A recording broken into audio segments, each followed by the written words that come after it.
Our friend and fellow YouTuber George Gammon recently gave me some great advice about how to know when it's time to pack your bags for greener pastures. I'm going to share it with you and give you my commentary right now.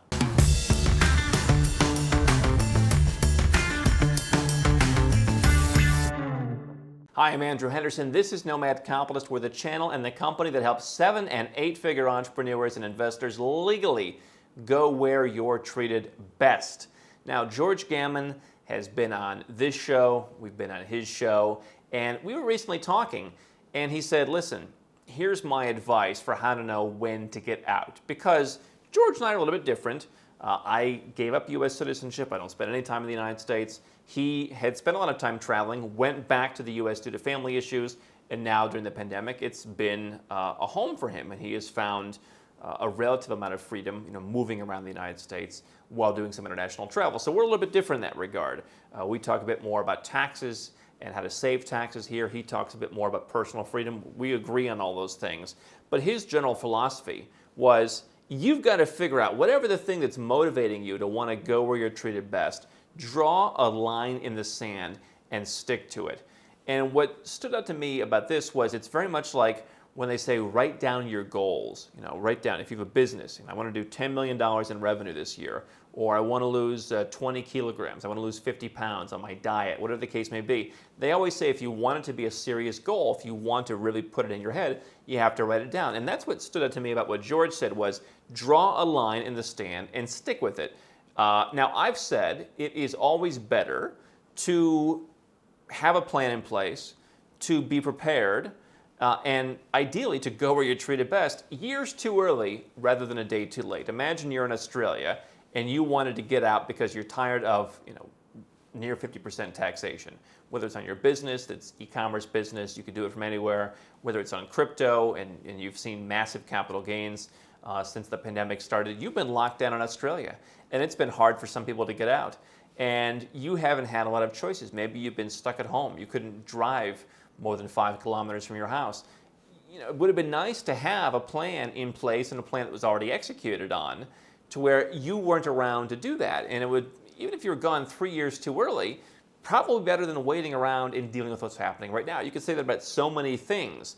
Now, if you're not going to leave, if you are, I'm not saying renounce your citizenship, but I'm saying if you're not going to physically leave your country and go somewhere that offers you more personal freedom, lower tax rates, better lifestyle, those are the three things that George and I talked about, at least have your residence permit, at least have a second citizenship, and at least preferably have a home somewhere where you can go to where everything's ready for you. Like the old Chinese saying of have a second set of papers and some gold bars and a fast boat down by the harbor. Just be able to get out. And be able to, as Robert Kiyosaki said at our Nomad Capitalist live conference, you've got 3 days where you're going to go. And I think in some of these situations, whether it's tax, whether it's freedom, it could be as little as you've got 3 days. I saw that in March of 2020 when I was in Myanmar, and they said, you probably want to come back to Malaysia because everything in Asia is shutting the borders. And if you don't want to be stuck in Myanmar, I did have like 2 days to get back, and I had to change my flight and do it, and I'm glad that I did. I spent the next 6 weeks in relative comfort versus in a hotel in Myanmar where God knows what would have happened. So anyway, back to the story. Draw a line in the sand and stick to it. Better to be years too early than a day too late. Let's talk about your freedom. What are the things where you could say, listen, when the government does this, I'm out. This is important because how many times people say, when it gets bad enough, I will leave, right? What is it? Now, I've heard people saying that for 20 years.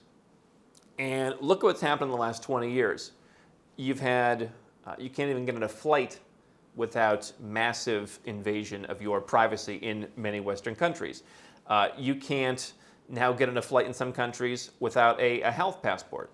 You can't do a lot of things. I mean, you've realized the government has been spying on you. They're listening to your phone calls. I mean, all the stuff that's come out through all the different leaks and what have you over the years about what the government's doing. This stuff was a conspiracy theory even 5 years ago, 10 years ago. It's come out, these are the things that the government's doing.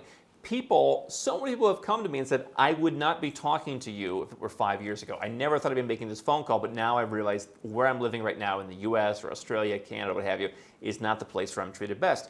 And I think why it's so important to write down, hey, listen, if I need to have a certain health status or if I need to have a certain document, That's where I draw the line. I'm going to leave. Now, leaving could be I'm going to go physically live somewhere else.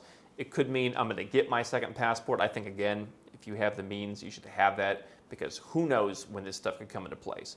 But I'm gonna give up my citizenship. Whatever the criteria is, if this, then that, when it comes to your freedom. I had a guy a couple years ago when the IRS in the U.S. said, if you owe us money in back taxes, we're going to cancel your passport. He said, listen, I pay my taxes on time, all the time, in full. He said, I'm like a Boy Scout.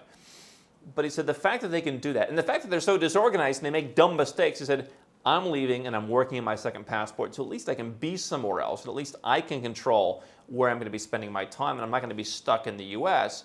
He said, of course I'm going to pay my taxes, but this to me is going down the wrong direction. So for your personal freedom, if the government does this, when are you going to leave? Now for taxes, this is a lot more easy to quantify. You could put down when my business profits pass $1 million. Perhaps in the Joe Biden tax plan, that means you're going to pay $400,000, $420,000, something like that, dollars in taxes. If you live in other countries, it could be that or a little less or more. You could also talk about what's my business worth. There are people who want to sell their businesses where maybe you're raising rounds of financing, or maybe you just have business brokers calling you and saying, hey, we can sell it for $25 million. When your business has a certain value, that could be what you write down. When my business is worth $25 million, that's when I'm going to leave. You could also talk about crypto profits, the value of your cryptocurrency portfolio. You know how much you bought in for initially. You know what your basis is. When my crypto exceeds $1 million, I'm going to be out. Now, here's why I mention this, and here's why I think this is so important, what George said. People leave it until it's too late generally, especially with the second two, business sale and crypto profits.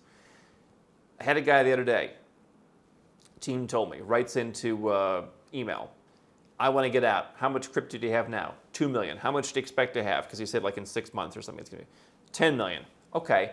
Well, don't wait till it's 10 million and you want to sell, and that's your final number, and you're going to cash out and put it all in real estate. It's too late. Likewise, I've had a couple different people who've called and said, hey, I'm selling my business.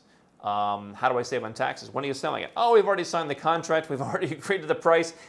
Maybe we can do like a little bit, but you need to call when the business is worth 10 million and you're trying to bump it up to 100 million. Same with the crypto, right? And so people wait till the last minute because it's uncomfortable. Now, I happen to think, as someone who grew up and lived in the United States, I much more enjoy living in other places.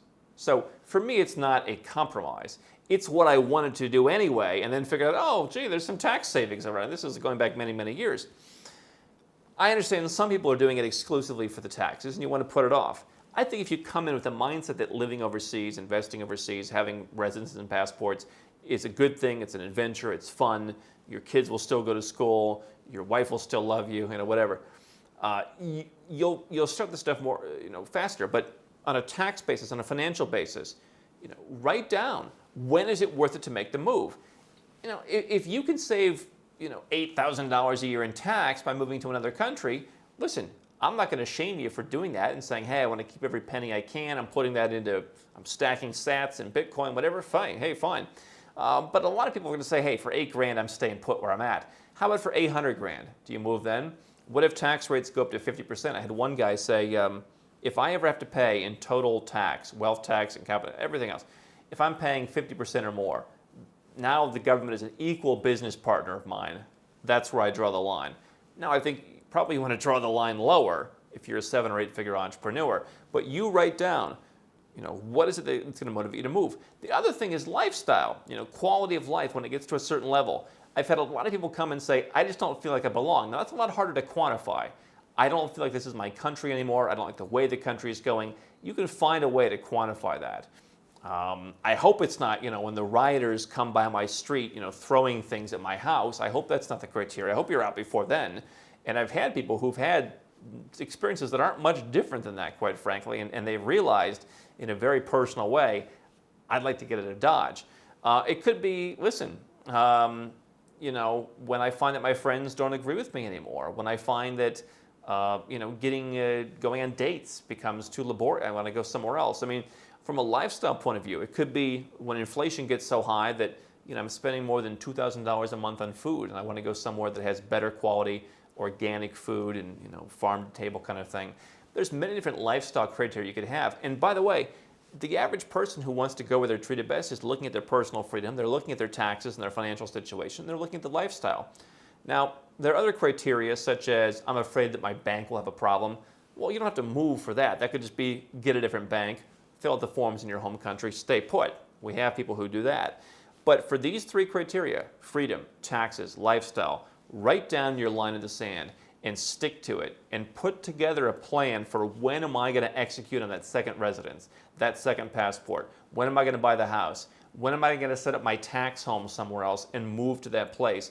Better to be years too early than a day too late. We've seen that from a personal freedom perspective in countries like Australia, which then bleeds over to the tax perspective because they're not really giving a lot of exemptions for people who are stuck there. Oh, I wanted to leave, to move to the Cayman Islands. I wanted to move and leave to Dubai. Well, you didn't, so tough, you're here until we tell you can go, pay up. And it's hurting some people. Write it down. Great advice from George Gammon. What do you think about it? What are your lines in the sand? Leave a comment below and tell me what you think. Don't stop now. We've got well over 1,000 more videos here on YouTube for you to watch and learn how to go where you're treated best. And if you want to work with Nomad Capitalist personally, go to nomadcapitalist.com/apply, learn about our unique, tried and true process, garnered over years of experience, and learn how you can become our client.